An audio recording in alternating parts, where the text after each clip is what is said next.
ने कहा वो उसकी अपनी राय है जिसकी पुष्टि नेशन न्यूज इंडिया नहीं करता। धन्यवाद। नमस्कार, जय हिंद साथियों।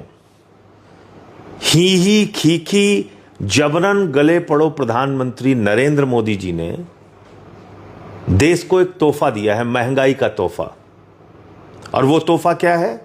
घरेलू सिलेंडर का दाम 60 रुपए बढ़ गया, कॉमर्शियल सिलेंडर का दाम 120 रुपए बढ़ गया। और जानते हैं महंगाई क्यों आई? ये महंगाई आई प्रधानमंत्री की ही खीखी वाली नीति के कारण। इस महंगाई का कारण सिर्फ और सिर्फ नरेंद्र मोदी हैं। जी हां, जानबूझकर इस देश को महंगाई की आग में झोंकने का काम भारत के प्रधानमंत्री ने किया है। कैसे, वो मैं बताता हूं आपको। हार्मोज समुद्री मार्ग है जिसका 50% हिस्सा ईरान में आता है, और उस हार्मोज समुद्री मार्ग से प्रतिदिन 60% कच्चा तेल भारत का आता है और 50% गैस भारत की आती है। मोदी जी को यह बात मालूम थी, हमको आपको नहीं मालूम था। हमने भी रिसर्च किया, तब हमें मालूम हुआ। मोदी जी को यह पता था कि ईरान के रास्ते से ही हमारा कच्चा तेल और गैस आती है। तो आपने ईरान से अपने रिश्ते क्यों बिगाड़े? आप क्यों उछल कूद करके इजराइल पहुंच गए 2 दिन पहले? हमले के युद्ध के 2 दिन पहले आप वहां पहुंच गए, आपको फर्जी मेडल पहना दिया गया और आपको बड़ी बड़ी बातें आप वहां पे कह के चले आए कि भाई इजराइल तो हमारे लिए बाप का लैंड है, फादरलैंड।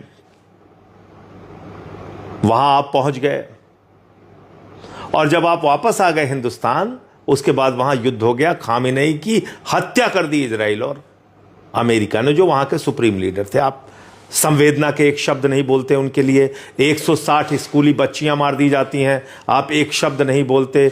आपने ईरानी नौसेना के जहाज को मेहमान के तौर पे हिंदुस्तान में बुलाया। वापस जाते समय अमेरिका ने आपकी सीमा पर उस नौसेना के जहाज को गिरा दिया और 100 से ज्यादा लोग मारे गए।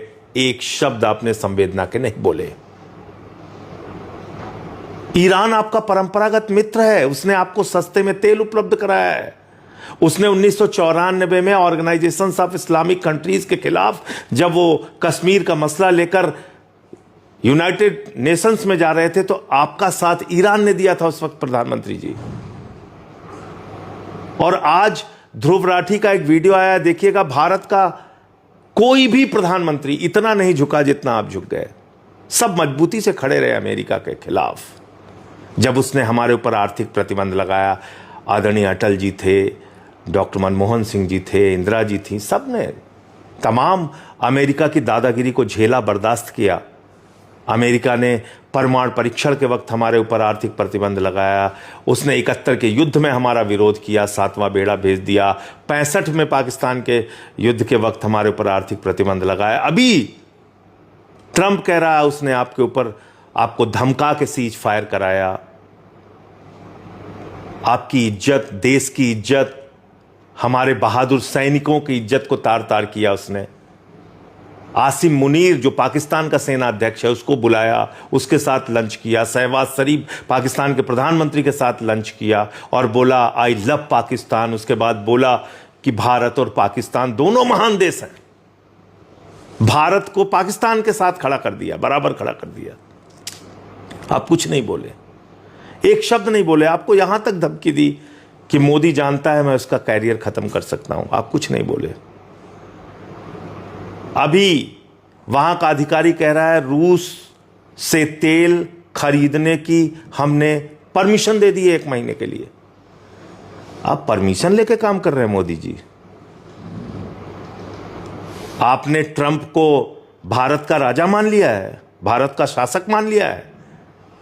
190 साल तक अंग्रेजों के गुलाम रहे हम, और उसके बाद हमारे क्रांतिकारियों के बलिदान के बदौलत जो आज़ादी मिली, उस आज़ादी को आपने गिरवी रख दिया है। अब आपको अमेरिका से परमिशन चाहिए रूस से तेल खरीदने के लिए। और आप किस अमेरिका के साथ खड़े हैं जिसके साथ उसके देश के लोग नहीं खड़े हैं? एक पायलट की तस्वीरें चल रही है, उसने कहा हम इजराइल को नरसंहार के लिए हथियार देने नहीं जाएंगे। उस पायलट को गिरफ्तार कर लिया गया। न्यूयॉर्क की सड़कों पे ट्रंप का विरोध हो रहा है। उसके तमाम एप्स्टीन फाइल में इतने घिनौने वीडियो आए हैं जिसका विरोध हो रहा है ट्रंप का। उसकी पार्टी के लोग उसका साथ नहीं दे रहे हैं, उसके मागा वाले उसका साथ नहीं दे रहे हैं, अपोजिशन पार्टीज विरोध कर रही हैं। नॉर्वे ने विरोध किया, इटली ने विरोध किया, यूएस ने, रूस ने विरोध किया, चीन ने विरोध किया, यूके ने विरोध किया, फ्रांस ने विरोध किया, स्पेन ने विरोध किया। छोटे छोटे देश, 5 करोड़ की आबादी वाला देश है स्पेन। लेकिन आपके मुंह से विरोध में एक शब्द नहीं निकले कि 160 बच्चियों की मौत गलत है, नौसेना के जहाज को इस तरह से उड़ाना गलत है, ईरान के सुप्रीम लीडर को मारना गलत है। आप एक शब्द नहीं बोल पाए प्रधानमंत्री जी। और आपकी गलत नीतियों के कारण 60% कच्चा तेल, 50% गैस हिंदुस्तान में आना रुक गया, महंगाई बढ़ गई देश में। और इस महंगाई का फायदा कौन उठा रहा है? आपका सबसे करीबी दोस्त, वही भ्रष्टाचारी जिसके नाम आपने सारा देश नीलाम कर दिया है। देश के लोगों, याद रखो, तुम्हें पता होना चाहिए, अडानी ने 3 गुना गैस का दाम बढ़ा दिया। ATGL, Adani total gas limited, जाके पढ़ लेना, देख लेना। और इतना ही नहीं, अंधभक्तों, आप नेतन्याहू को जिताने के लिए पूजा कर रहे हो ना। वो नेतन्याहू कौन है? इसको भी जरा सर्च कर लेना गूगल पे, तुम्हें मिल जाएगा। नेतन्याहू वो है जिसका बेटा एक तस्वीर डालता है मां दुर्गा की, ये आपत्तिजनक तस्वीर डालता है, जिसको गले लगाते फिर रहे हैं नरेंद्र मोदी जी, जिसको जिताने के लिए तुम लोग पूजा कर रहे हो अंधभक्तों। ये नेतन्याहू का बेटा मां दुर्गा की ये फोटो ट्वीट कर रहा है, आपत्तिजनक फोटो। कुछ तो शर्म करो। इसलिए मोदी जी, आप एप्स्टीन फाइल के दबाव में हैं, पूरा देश जान चुका है। एप्स्टीन फाइल में आप बुरी तरीके से फंस चुके हैं। आपने इजराइल की पिछली यात्रा भी एप्स्टीन के कहने पे की थी। आप वहां नाचे गाए, जो आपने किया। इस यात्रा के बाद युद्ध शुरू हो गया। युद्ध के विरोध में आपने एक शब्द बोला नहीं। और अमेरिका का विदेश उपमंत्री भारत की धरती पे आके आपको अपमानित करके चला गया, कह के चला गया, हम आपको अपने प्रतियोगिता में नहीं खड़ा होने देंगे, हमने जो गलतियां चीन के साथ की वो आपके साथ नहीं करने देंगे। यानी आपको 2M दर्जे के नागरिक से भी कम हैसियत दे रहा है वो। फिर भी आपके मुंह से एक शब्द नहीं निकला। तो इसलिए आप एप्स्टीन फाइल के जबरदस्त दबाव में है मोदी जी। उसमें हरदीप पुरी जी फंसे हुए हैं, अनिल अंबानी आपका दोस्त फंसा हुआ है।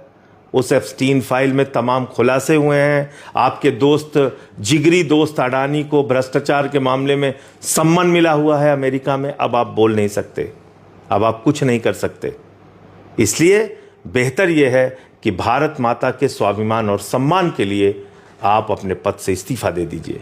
आपको अपने पद पर बने रहने का हक नहीं है। आप भारत के गौरव, भारत के सम्मान, भारत के स्वाभिमान, भारत की संप्रभुता, भारत की प्रतिष्ठा को अब आप नहीं बचा सकते।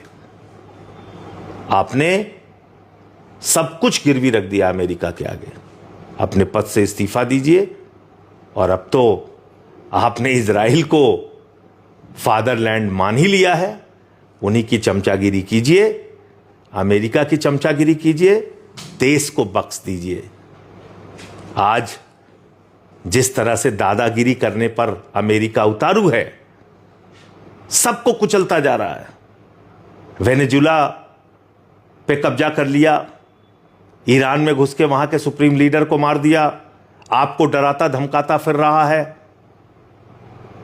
क्या आप समझ रहे हैं कि यह दुनिया के लिए ठीक है, भारत के लिए ठीक है?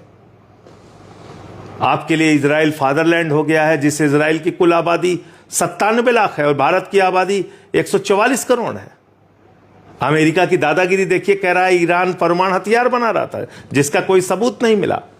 और खुद अमेरिका के पास 5500 परमाणु बम है, 5500, 5500। वो दुनिया की निगरानी कर रहा है। इन सब विषयों पे आप कुछ बोल नहीं सकते, तो देश को बख्श दीजिए, अपने पद से इस्तीफा दीजिए और भारत माता के स्वाभिमान और सम्मान की रक्षा करने में देशवासियों का साथ दीजिए। जय हिंद।